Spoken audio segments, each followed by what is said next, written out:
All right, we are live. And we are live today in YouTube for real estate, the real agents. And what we're discussing today is seasonal versus evergreen. Isn't that right, Chrissy? That's what we're covering? Right. That's it. And we're here with my co-host, trusty advisor, and long-term sidekick, Chrissy.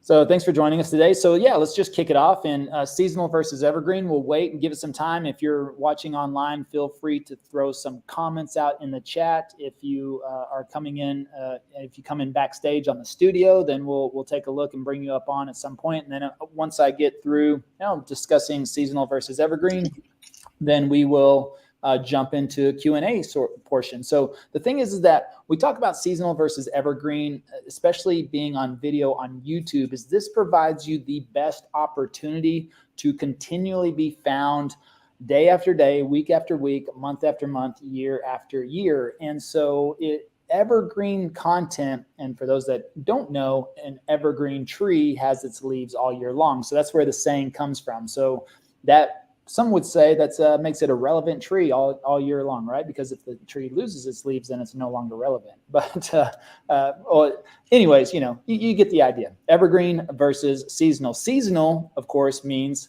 you think about seasonal employees. So you think about people that just get hired on for the Christmas season or for, the Halloween stores that open up during Halloween. Easter, Easter decorations, Easter displays, Easter candy, all that comes in. Maybe they add an extra employee or two, but seasonal is temporary or for a short period of time. So if you think about it, if you're creating content, which would you rather have? Would you rather have seasonal content or evergreen content? Well, evergreen content is what lives forever, allows you the opportunity to continually be found, and it's what is going to give you the best opportunity to generate business through the content you make, and is really allowing yourself to duplicate and leverage yourself with the power in video. And that's what we talk about all the time, is ultimately what you're doing on video is leveraging yourself, because all video is sales and communication at scale. And so, you have these conversations with clients every single day. If I went to your neighborhood right now to buy a home and I came from out of town or even a different area of your town or even a different part of your state, and I said, hey, could you take me around and show me all the different neighborhoods or explain to me why this neighborhood is nicer than this neighborhood, or why are homes more expensive over here versus over there?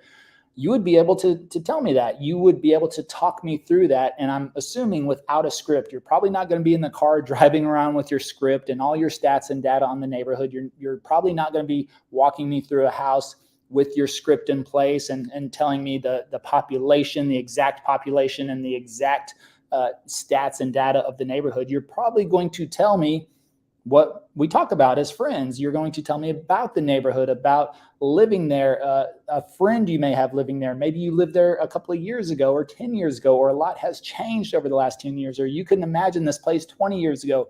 So you could have all those conversations with me. The problem is you could look at it at this point as that's a seasonal conversation. The way you look at it is that conversation lives and dies with that client in that day. Once that client goes home, your conversation is lost forever. However, if you had a camera person following you around the whole time, and I know most people don't, and that would probably be weird anyways, unless you have a TV show.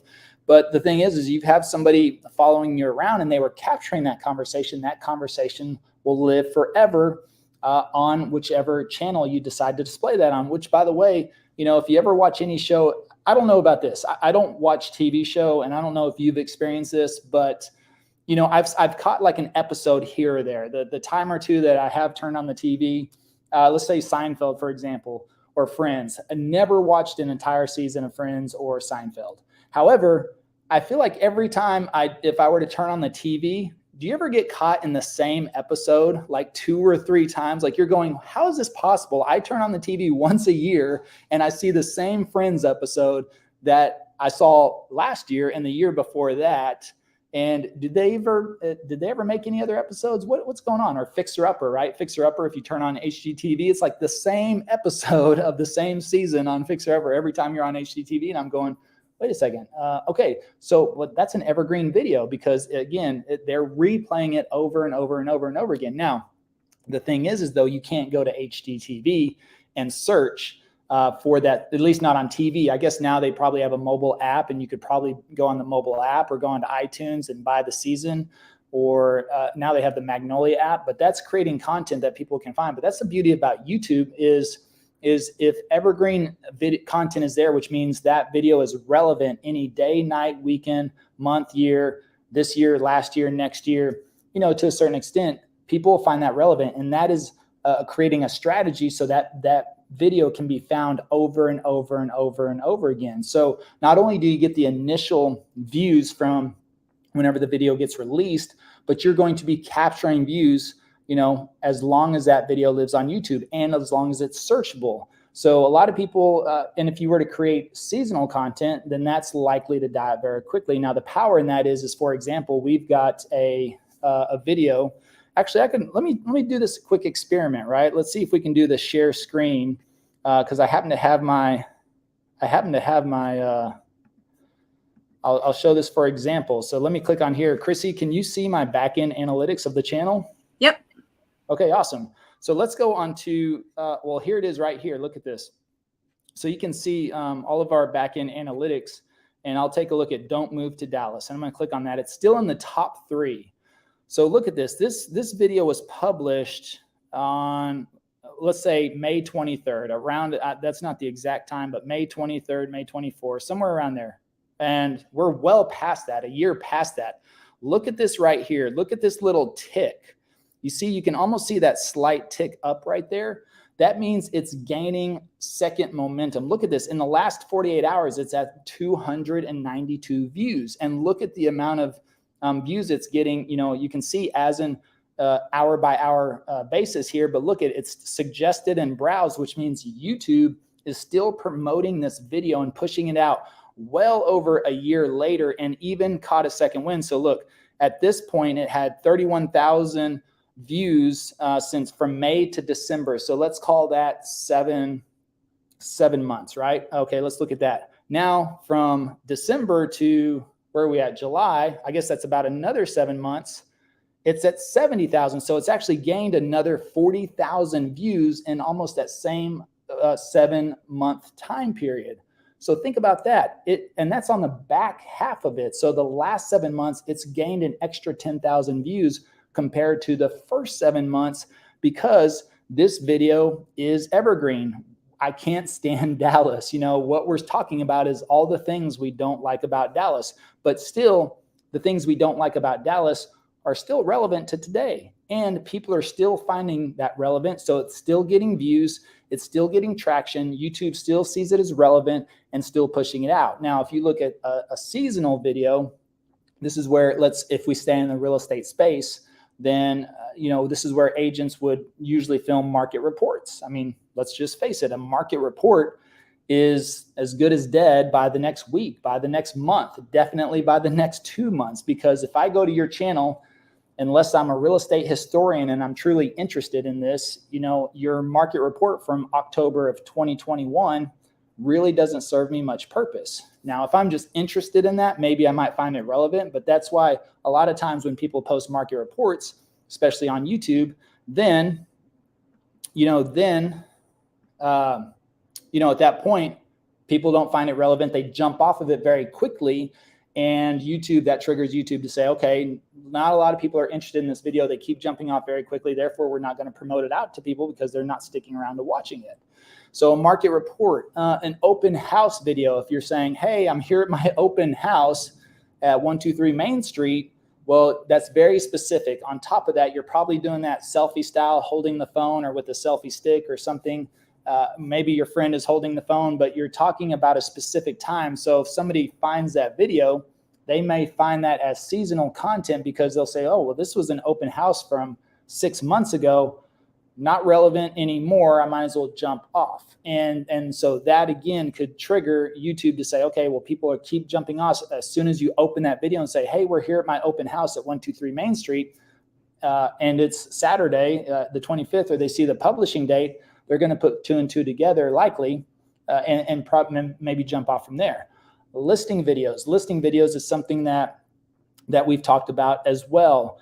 listing videos typically have not done well, on YouTube unless they're in the multi-million-dollar range. But there is a way to film listing videos strategically so that they do live forever. But otherwise, if somebody finds that video, if you're doing a listing video selfie style on a $500,000 house, usually doesn't get a lot of traction on YouTube. And so creating content that is evergreen, which means the subjects are relevant and the subject is relevant, the information is relevant. It's enough to stay, to be relevant when people find that, they still find value in the content. And that's the strategy that will last over time. Plus, evergreen content is searchable, and searchable content is evergreen. Now, this is an argument I've had with my good friend, Professor Neves. I say an argument, but I would say a discussion that we've had several times, because he truly believes in suggested and browse. And yes, that's great. Suggested and browse means that YouTube is finding value with their audience in that video. And so they're suggesting and putting it out there, in places, and that's going to give you a lot of views, especially on the front end.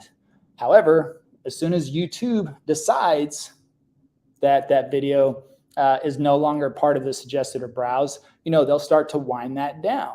And so therefore, what you want is, I believe you want an evergreen strategy behind your videos, because as the suggested and browse starts to lower, search will come up and help keep that video relevant, because as long as those topics are searchable, the keywords are in place, the title is correct, the title is relevant, and there's the topics that will be relevant for the next 2, 3, 4, 5 years. Or you could even simply change the date in your title to update it. Then that makes it relevant, and people will always be searching that content. But again, browse and suggested, yes, very powerful, and you definitely want that, and that is a primary goal.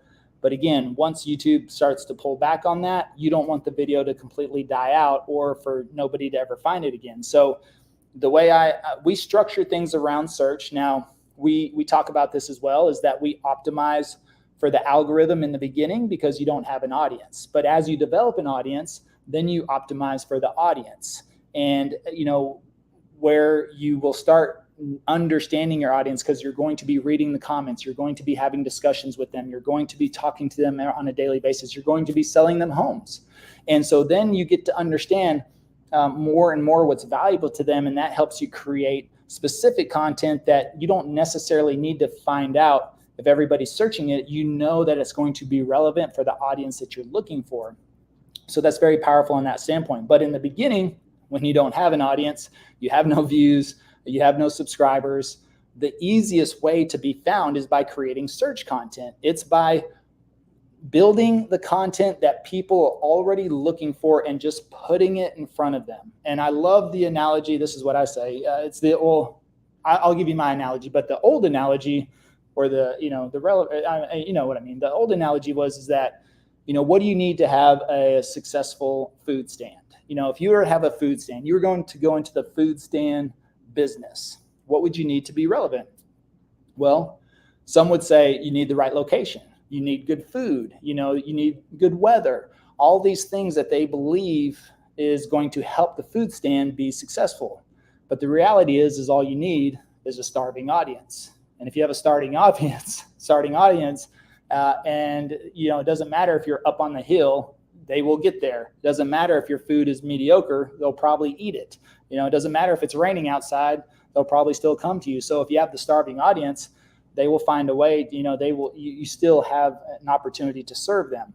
And the analogy I like to say is that YouTube is a desert. It is a desert. It is vast. There's billions and billions of views and billions of videos on that platform. So, you think about it, people go, oh, I'm going to upload my one video and I'm going to go viral. And the reality is that, nope, you're just throwing sand out there in the desert with everyone else. Now, I could have 50 gallons of water, right around me, and I could just sit in one place in the desert. And there's people wandering the desert, and they're thirsty. They're looking for water. But they may never find me, first of all, because I'm just sitting in one location. On top of that, I'll catch some scragglers. There's going to be some scragglers coming over the sand dunes, and they're going to be like, oh my God, there's a guy with 50 gallons of water. I'm going to go over there and drink some water. And so that's, yeah, you will find a couple of people, and that's whenever you get the 1 or the 2 or the 3 views. But if I'm in the desert and I have a GPS coordinates, of a little colony of people stuck under a palm tree that are dying of thirst, and I just say, okay, well, I'm going to go over there and take my water with me. Guess what? You think they're going to drink? Absolutely. They're all going to drink water. They're going to be happy to drink water. And guess what? They'll probably stick around and then follow you wherever you go. Because if you go, well, hey, I'm going to go find the next batch of people, and they're going to be like, well, hey, you've got all the water, so I'm going to follow you. So that's the thing, is that is search-based content, in my opinion, is that the audience is there in the desert of YouTube, but you have to search and figure out what are they already searching for, and then you put the content in front of them. So in the beginning, we never really made content that we wanted to make necessarily. We made content that was already being searched, and that helped us get found sooner rather than later. Then as we developed the audience and became familiar with them and understood them better and had those conversations and talked to them and sold them homes and helped them and worked with them and their families and everyone else, you understand, okay, even this can be a little bit more customized, or I can build a video around this, or these are the questions that they really have. And so then your audience gets really dialed in at that point, and you can create content for the audience. And that's what we say, optimize for the audience. Optimize for the algorithm in the beginning, optimize for the audience as you have that audience established. And I think that's what's going to allow you to sustain and grow continually with your channel and have a good balance of search based content and audience based content and evergreen content. Ideally, if you can make most of your content evergreen. Now, I'm not saying don't ever do a market report, but there's really some good ways, and I would look into how to do this. Is you could create a market report and make it an evergreen video, but you have to understand how to tell a story and make that just a small part of the video versus the entire video. And what could you add to that in the beginning or the end to make that more relevant? So if somebody finds it later on down the road, that they're going, okay, well, I know there's a market report in here, but still the information on the front or the back end is still relevant to me. So there's different ways to do that, and that would be more ideal. But otherwise, if you stick to content that people are searching and you study that information and you create that content, it's going to help you get found sooner rather than later. So, did I leave anything out there, Chrissy? I don't know. No, well, and I was going to say, there is a way, because I think sometimes people get confused too with seasonal, because they think of like literal seasons too. And I think that there's something that we could probably call more like semi-seasonal content that you could do and redo, and it would have life again down the road. So, I mean, there's a really good example. I think last year around, well, I guess it was February when you guys had the apocalypse, when you said, does it snow in Dallas? And that's not relevant in summer. But next February, that's going to be relevant again, right? So when we talk about, we've talked about this before, where we sometimes will bank on some of the major holidays and things like that. We've done some Christmas content. We've done some, summer content around lake life and stuff like that. That's kind of what I would call kind of semi-seasonal content, where it can have new life again a year later. And that's the kind of stuff you can kind of bank on. And that kind of stuff will get you a lot of traffic too, especially when you do that around holidays. And it will push the rest of your content out. So there is strategy behind using kind of like that semi-seasonal stuff, but you just kind of, the rule of thumb, I feel like, needs to be, can it live again? Will it live again? If your market report is going to be completely irrelevant in 3 weeks, that's probably not going to be considered something that could, have another life. Another really good example of that, I don't know if any of you here have ever heard of Trey Kennedy. He has Fall Girls Be Like. I don't know if you've seen that, but it's all of the things that girls say around fall. And he re-releases that every single fall, and he gets millions of views for that. And it's brilliant because it's all based around kind of a holiday season, and it pushes the rest of his videos out. I've watched his analytics, and when he re-releases that or re-promotes that every year, it pushes everything else out on his channel. So just kind of think of that as you're kind of creating your content, and kind of have some ideas of some of that semi-seasonal content to kind of push into your strategy too, because in its own way, it is also evergreen. So there are ways to kind of incorporate that kind of stuff. Yeah, I think that's a great point. And yeah, we definitely made the snow apocalypse. First of all, that's the thing. If you want to make a video, make a video. I mean, one video is not going to kill your channel either. Okay, so that's something else. And so that amount of snow in Dallas was unprecedented. I mean, it dumped on us and everything froze. It was there for a week. Normally, if it snows in Dallas, it's one day. It was 70 degrees the day before. It's 70 degrees the day after. It comes a little light sprinkles. It's gone the next day. And so it's not a big deal. But this was, a dumping, like a Colorado dumping on Dallas. So I was like, I got to make it. Plus, you heard what Chrissy said. Does it snow in Dallas? So we titled it in a search format in the way people would type that into the search bar if they're curious, because we do get that question, because people coming from all over they're like, does it even snow in Dallas? I mean, that is a evergreen question. So therefore, now it clearly gets a lot more views, especially right then. That's what is referred to in YouTube Secrets. The book is the tentpole strategy as well. Whenever you have a major event like that, there's going to be natural surf traffic or a spiking of search traffic. There's going to be spiking of interest. And so if you can create some content around that, that's great to capture that spike. But what you're likely going to see is a significant drop off from there. But if you can position it, just like we talked about with the market report, where, what can you add in at the beginning? What can you add in at the end to keep it relevant? That's why we titled the video in the way we did. And then also just kind of talked about a little bit of the neighborhood and the surrounding area as well, just to still make the video relevant, but also a search term. And again, going back to the lake life, yes, that was seasonal for the fact that we would prefer to make a lake video in the middle of summer than the winter. And so we made that video. And because, again, a question that we saw over and over and over and over again from our clients. So that's going to optimizing for your audience versus optimizing for the algorithm. Whenever we get questions all the time, well, what's the lake life like? What happens? You guys don't have beaches. You don't have mountains. So what do you do for fun? You just sit around and just bake like a cookie on the side of the road? That's what they think we do down here in Texas. And we say, no, we got 5 lakes within, 15, 20 minutes of Dallas. You can go to any one of them, do some water skiing, cliff jumping, surfing, wake surfing, all kinds of stuff. That's what we grew up on here in Texas. We grew up on the lake, that was our fun. And guess what? There's no sharks in those lakes. So what was it? I've seen there, like Florida. Is it Florida, Hawaii? I mean, these places are getting hammered with sharks right now. So you go have your fun day at the beach. All right. We'll stay safe in the lake with the alligator. No, there's no alligators in Texas. That's the lakes in Louisiana. So no, but other than that, so think about how you can position it there. So that's a really, really great point. So let's see who we got here. Susan, can I get a thumbs up? Are you no? Your thumbs up? We're gonna bring you on. See what you got to say. And Hi there. I like that shirt. Hey, Susan. How you doing? Good, how are you? I finally got my camera to work. Thank you. So I have a couple of questions. I'm marketing for 2 EXP guys, and we're just about 50 miles to the west of Toronto. All right. Okay. And so this whole issue about who gets the profile picture and what should we do with that. And they want to put their little 905 logo in the profile picture. So that's beside the comments. And does that sound right to you? Or do you really think there should be a face there? I mean, they're being picky, but I just want to do it right. Okay, so let me clarify. You are the marketing arm of the 2 agents that are doing the business. I'm the Levi. All right. Oh, so you're making the videos. Yeah. Okay. Well, not with me in them, but I'm helping them. Yeah. Okay, gotcha. So they're still the face of the channel. Yes.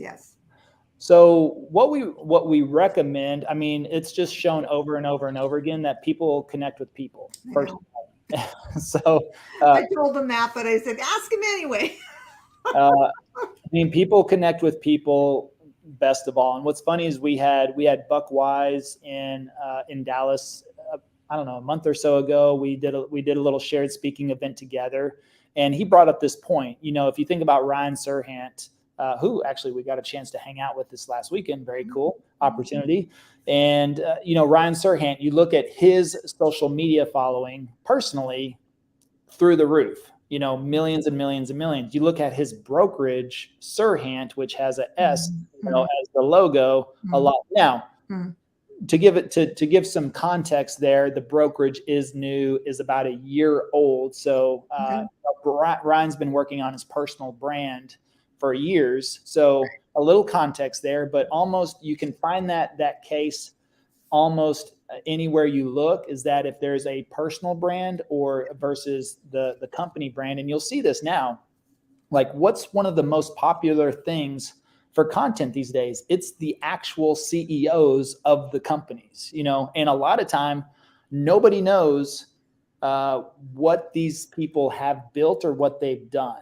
And so that's the funny thing, is that Alex Hormozi talks about this, and Alex Hormozi just came out of nowhere, and everybody's like going, who is this guy? And he's like, well, he's been building a business for 10 years. You know, he only started his personal brand for over the last 6 months to a year, but his personal brand has far surpassed the company brand that he's generated $100 million from his business, but the social following is still lackadaisical compared to as soon as he came out with his personal brand and started talking about business concepts and ideas and things like that, it shot way past that. And so you find that it's like Tim Bilyeu of Quest Bar, right? I mean, how many followers does Quest Bar have on social media? But Tom Bilyeu has multiple YouTube channels with millions of followers, a renowned speaker, but it's the business that he built. So now that's to say, ultimately you can do what you want, right? That's what I told them. But I'll share with you the answer I gave them. They just gave me pushback, which is why I'm making you the bad guy, you know. So, I said to them, look, let's just have, you know, Sean 1 month, and he answers all the comments for that month. Then I'll switch it over to Leo, and he has to answer all the comments for that month. I don't know. I just thought, what else are you going to do? Because I heard you say, don't put two heads in a profile picture. So again, a recommendation, and I would say everything we do is a recommendation, and what got us here doesn't necessarily get someone else there. So, but we know the format, the concepts, all of that. It does work, but it's different markets, different timing, things like that. Now, what I would recommend, I believe, what you're referring to is what I recommend is really one person becomes that face. And now for us, it's pretty simple in our business because I make way more content than Travis does. so that's easy. We still drag him along kicking and screaming sometimes. Well, they're kind of bent on having the two of them do some videos. Well, hey, look, nothing wrong with that. And and there is, you can fit two people in there. It's a little, it's a little weird looking, but now look at our banner too. You go to our channel art. Okay, I may be the face, but you look at our channel art, we're both up there. Exactly. That's what I was just going to say. That's what I said, but hell, okay, I got that. So that kind of leads me to the next question. So if I have a team of like 20 and it's a regular agency, who are we going to do? Who are we going to put up there? Because I'd be nervous to put one person in case they left. Like, how would you handle that when there's a team? Yeah, so we've done this, and but I never put anybody on the team on the channel for well over a year. I mean, the channel was established, the brand is established, right. And a couple of those people on the channel, they're not with us anymore. But doesn't matter really, in my opinion. Yeah. What we wanted to do was prove the concept that I didn't have to be the face. And the thing is, once the brand is established and the audience is established, we incorporated team members, and their videos were just as successful. And I saw that. Actually, AJ, I'm still mad at him because his got like the third most. I know. On our channel. I'm like, that's not fair. But you know what? AJ gets calls all the time. People specifically asking for AJ. Mm-hmm. So that gave him the opportunity as a brand new agent. To generate some quick business because the audience was already established. People immediately connected with his personality, and they're like, hey, can I work with AJ? So now if AJ were to start his own channel, it'd probably be a couple of months before he even got, building that up. So now the other aspect of that is just be careful who you put on the channel too, as well. Same. They need to be good. Yeah. We have to hand pick somebody. I understand that. Well, It's just when it's like brand new and I'm going in and they're saying who should be on the channel, I'm still thinking it should be at least 2. Yeah. It's one thing. It's one thing for the entrepreneurs, the business owners, who you said, Leo and who's it? And Sean. Yeah. Leo and Sean. It's okay because if their first video or 2 are terrible, that's okay, because they're going to build up, and that's the natural progression of the channel. Or they're not as comfortable on camera. But I don't think, and again, it's just me thinking, that it's probably best to incorporate team members in the beginning. I would want to establish the faces of the channel, the brand of the channel, the authority of the channel. Yeah. And then once the brand is a little bit more established, now they may have an established brand in the community, or doesn't mean that's established on YouTube. No. Right. Okay. So work your way into that. Yeah. I would get well down the road to where you have consistency of views, consistency of comments, consistency of calls.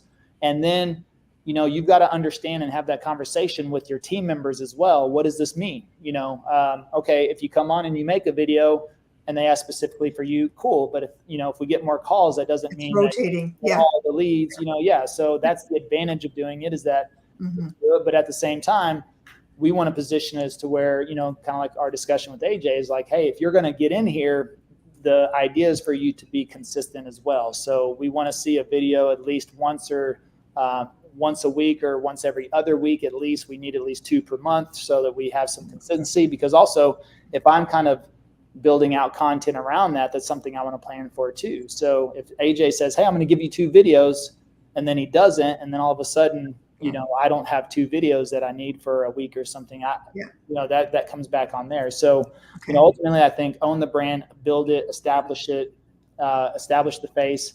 And then if there's not an ego fight between the 2, well, no egos in real estate. Yeah.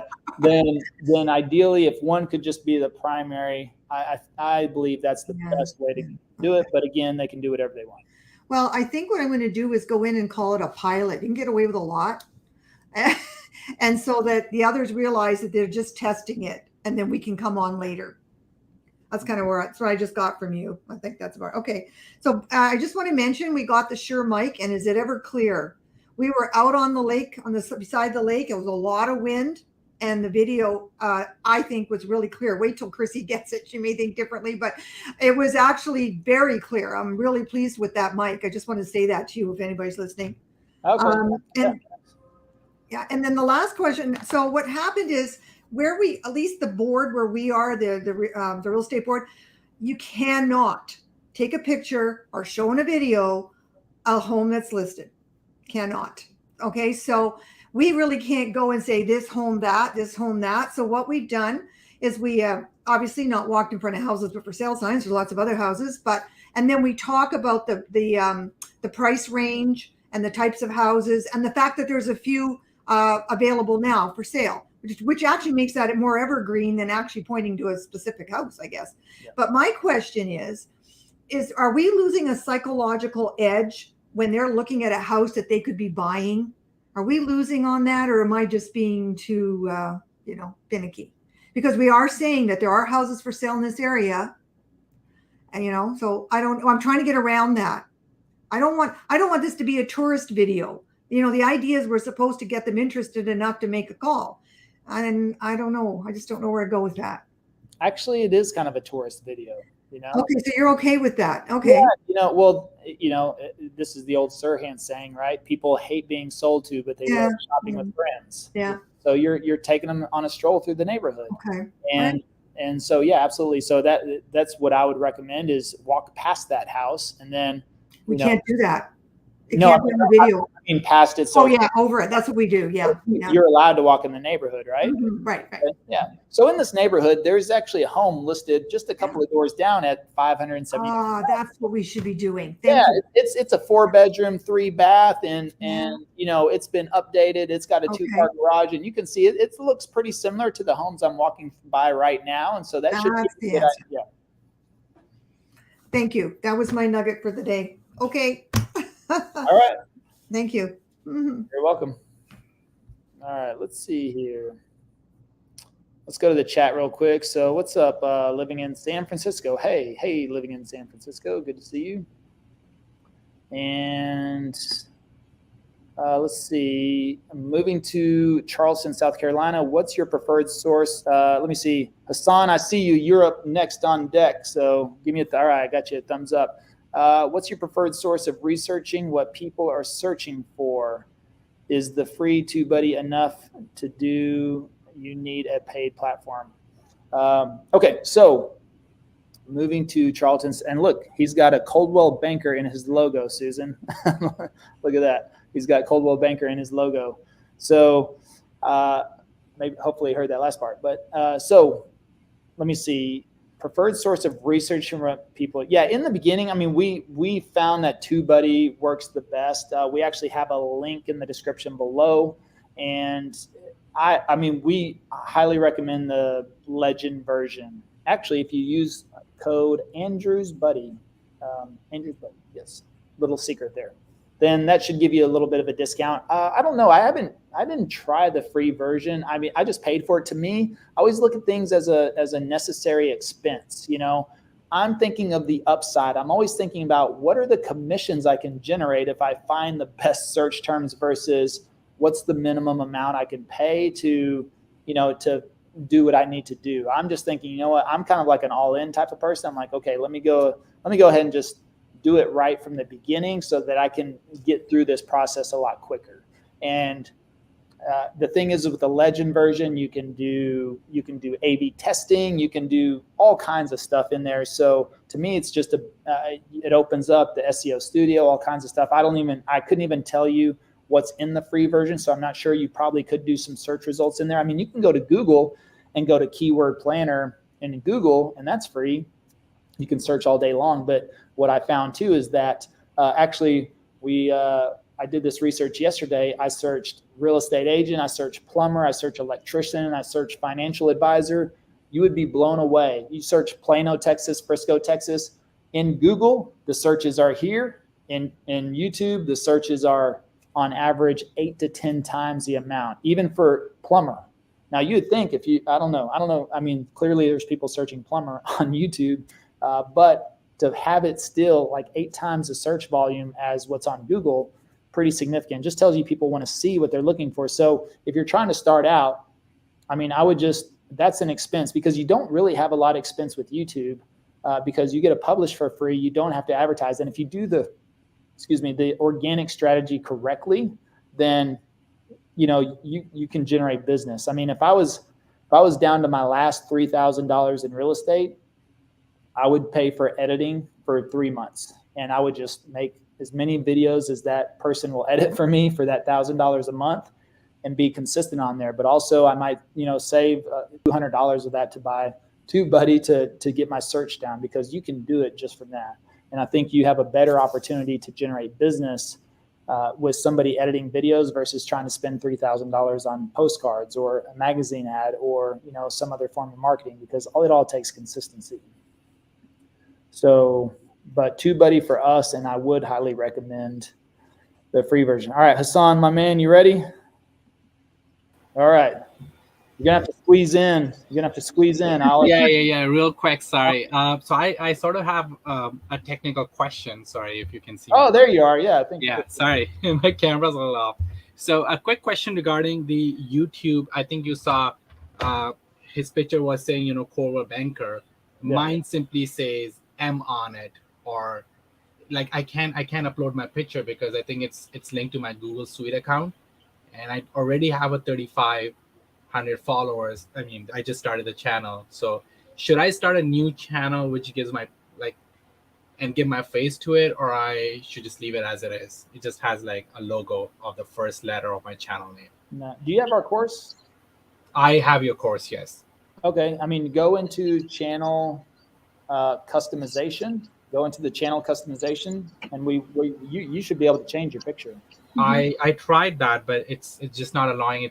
When I reached out to Google, they said because it's linked with your Google Suite account, either you make it your Gmail account. You know how Your URL is your Mhm. name, basically. Oh, okay. So what's on your current YouTube channel? Do you have other than real estate related stuff? No, I do have real estate related stuff. Yes. Okay. Is there other things on there? No. Okay. So probably, I think what happened is that, you can open a brand account, a brand account.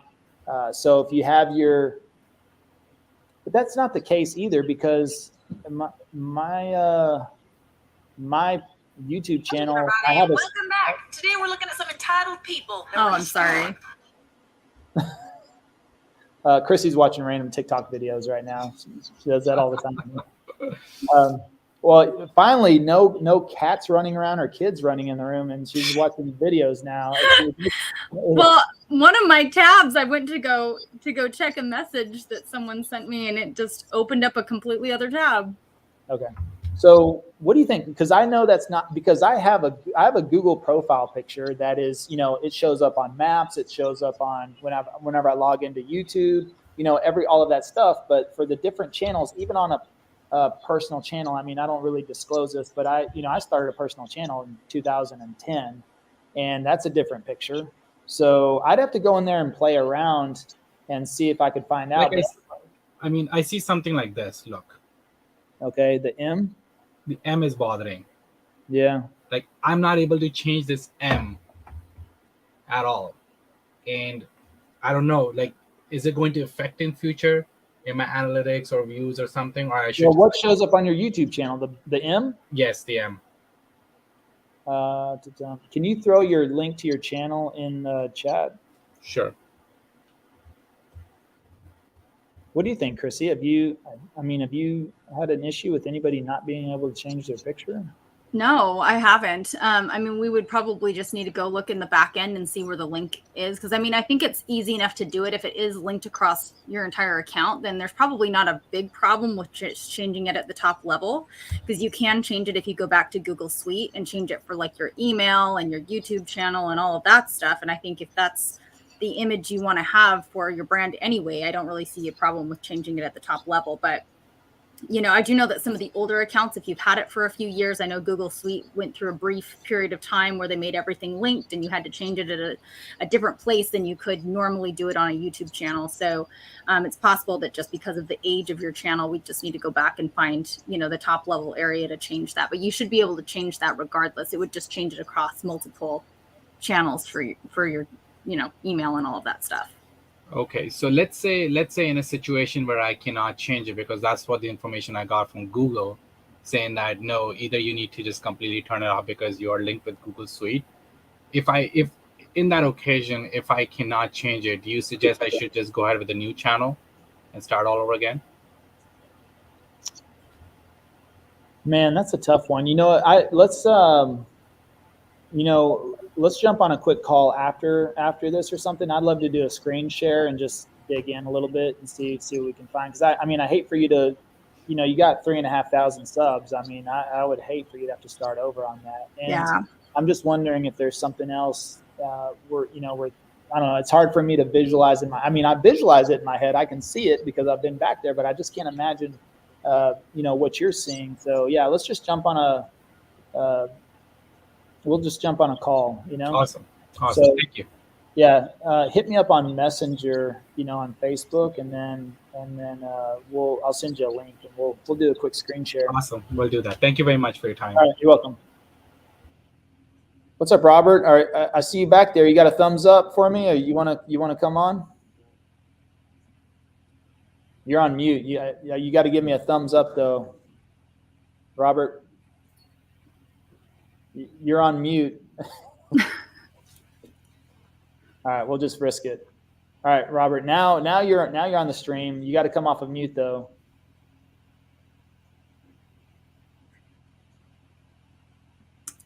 I think you're still muted. Let me see if I can unmute you. Now, can you hear me? There we go. Yeah. Good. All right. What's up, Robert? How are you? I'm doing well. How are you guys? Doing well. Where are you calling from today? Shreveport, Bossier, Louisiana. He's just right down the road. Yeah. And we are in, they've got us to join Netris. So we're in y'all's. Yeah. Stuff. In our MLS, huh? Yeah. Just started my channel last week. So I've got 15 videos already done. So and scheduled. So the first 4, I'm already hitting first 1, 2, 3 slots on a few things. So not much competition. You know what? Oh, so let's talk about that real quick, because we were just talking about this the other day.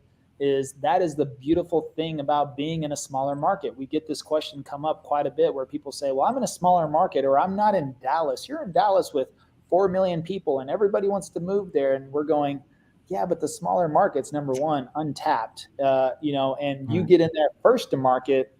Not only will people come down the road? Sure. But would you rather be 3, 4, 5, 6 months ahead of them? And, once you start holding those top spots, it's very hard to knock people off of those top spots sometimes. Now you can do it, and we've done it before, but you get up there, especially with what we've shown you. I mean, that's a great way to start capturing that market. And you'll be surprised, even in a smaller market, you'll capture business. And again, you don't have to do the volume that we're doing in Dallas. I mean, right.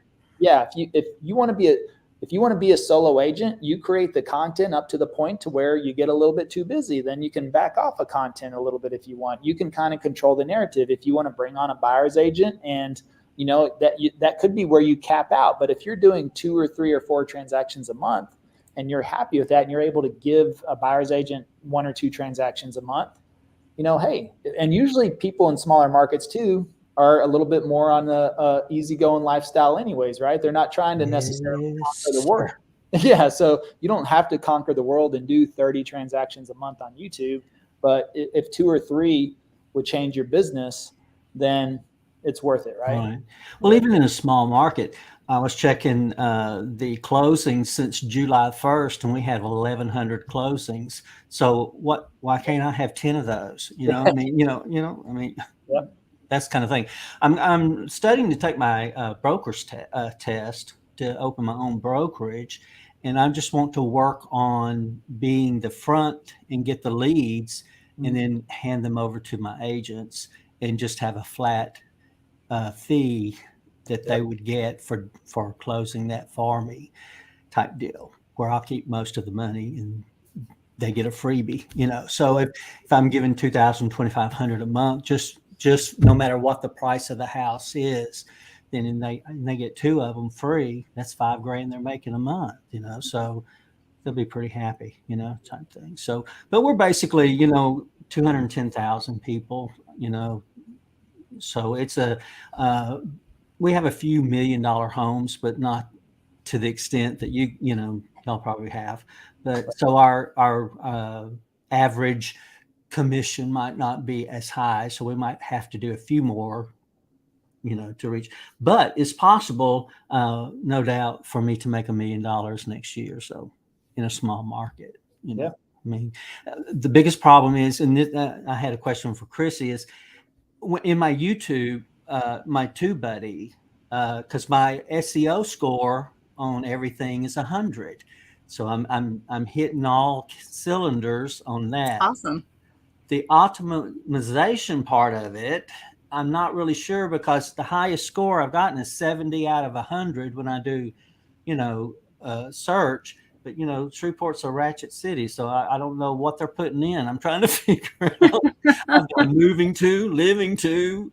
What will 300 get me? I mean, so what score should I be happy with? Like, hey, I'm going to run with this, for a little bit. Well, we really try to shoot for 100 on everything. Now, there are kind of 2 different scores that you're looking at into, buddy. You've got the keyword score, which is 100%. We always do the keyword score, and that's just based on the one keyword. And then you've got an overall score as well, and we look at that. And usually we try to hit 100, but occasionally one factor will play in or another, and it's usually somewhere between 95 and 100. But I really don't like to go below 95. And for all of our clients, we really do stick to the 100% for the most part. But I think Chrissy, what he's asking is when he actually does the search, and it gives the little meter, right? Yeah, right there. Yeah, it gives the meter. So the thing is there's probably just factors that are not, it may not give you 100%, because Shreveport, like you said, the search volume, anything like that. Now, also make sure, are you clicking on weighted versus unweighted? Yes. Okay. Now, what about that? Which one do I trust? Well, I mean, really, I think ultimately it doesn't matter too much, but in the beginning, unweighted, if your channel's not established, unweighted kind of gives you a better indicator. But once your channel is established, weighted has more search volume and stats to base it off your channel. But if you're doing different searches like living in, moving to, relocating to, and they're all like 70, just make the video, again, because right. Just kind of choose if one's like 70 and one's 72 and the other one's 74, I mean, I would probably go with the 74. So whatever the closest is I can get to it. Because again, I couldn't tell you a single suburb around Shreveport, so it's we have a few. yeah, right. But again, I would start my search in Shreveport, so the other ones may not even come close to having the search volume or the keywords, and maybe some of those keywords aren't even registering because of the search volume is a little bit lower. But again, if you're capturing from Shreveport, and then people go to your channel, they find different playlists or find different videos on the different areas, they're gonna be like, oh, I didn't even know that existed over there on the southwest side of Shreveport, so. Right. And instead of doing suburbs, even though we have them, I'm doing neighborhoods. Okay. Yep. And I got a ton, because each suburb has a good 6 to 7 high end, when you get away from the middle of Shreveport, everything's good. I didn't say that. Okay. So there is good around, so I'm still able to do the mapping where, hey, you're in North Bossier and you're going to take 220 and come across here and come to loop and go to the airport. And if you do, and so I just, basically do the same as if they were living in Dallas. It's just that it's on a smaller scale, type thing. So, but good success. Everything, I just followed what you guys said to do, and it's working. Super easy. Awesome. I'm excited. So I just can't wait to just share the success after what 5 months is going to do. Because I teach school and I teach real estate to business students, high school students. So this is my last year of teaching, because I'm gonna have so much business that I gotta quit, type thing. So so that's my goal, and that's where we're headed. And how big's your classrooms? About 25 students, and I have three sets a semester, so I'll have about 75 and all. So the kids are interested. I mean, you talk, especially when you talk about the ability to make money, but then when they find out all the work that's involved, don't want to do all that, type thing. Well, that's too much, Sounds like a real estate agent. Hey, we just, Hey, you're planting a seed. You're planting absolutely. a seed. There you go. Well, hey, Robert, maybe maybe if you ever have guest speakers in, I mean, I'd love to go, chop it up. Well, what I'm planning to do, I'm planning on this 1 o'clock thing. Y'all are going to be on the TV screen for them to watch. I said, y'all listen to what they're at, all these, learn how to do.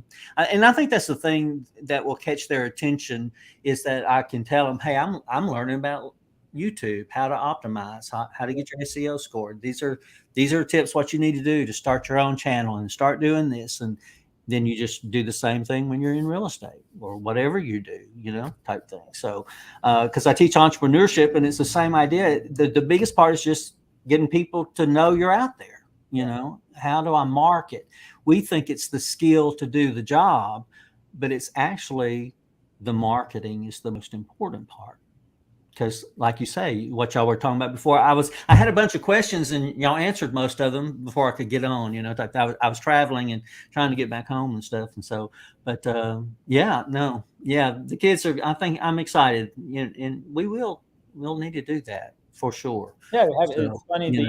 I had a professor from the local community college reach out to me, just cold emailed me and said, hey, I run the entrepreneur program here at the local community college, found your channel online. And he goes, we've been teaching this YouTube concepts. He goes, you're just doing everything that we talk about perfectly. Like, I would love for you to come talk to the students. Yeah. I was like, yeah, sure. Why not? It's down the street. And to make an impact. I mean, it's something that, I just don't feel, definitely wasn't a big thing when I went through high school. There wasn't a big entrepreneurial push. I mean, no internet was around at that time. Right, You didn't get the exposure of, I mean, it was like, maybe you heard about, I don't know. I couldn't even tell you who were the business icons in the 90s. Maybe maybe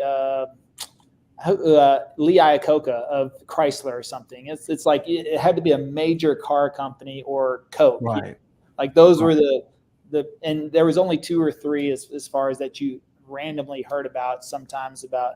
And now it's, entrepreneurs are everywhere, exposure everywhere, building their personal brands, getting exposure, getting traction, writing the books. I mean, it's pretty simple. Yeah. Right, exactly. And it's the driving force of our economy is small business, Absolutely. So, it's just getting through the first 5 years, and after that, you're in pretty good shape. But if you survive that first 5, and I've had my real estate license for 15 years, but I did flipping houses, just finished up one and sold it and made about $55,000.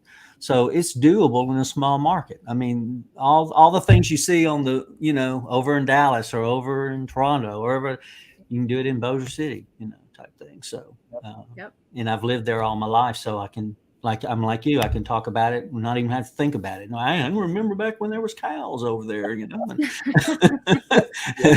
that kind of thing. And it's kind of a funny story, type thing, That's but it. It's good.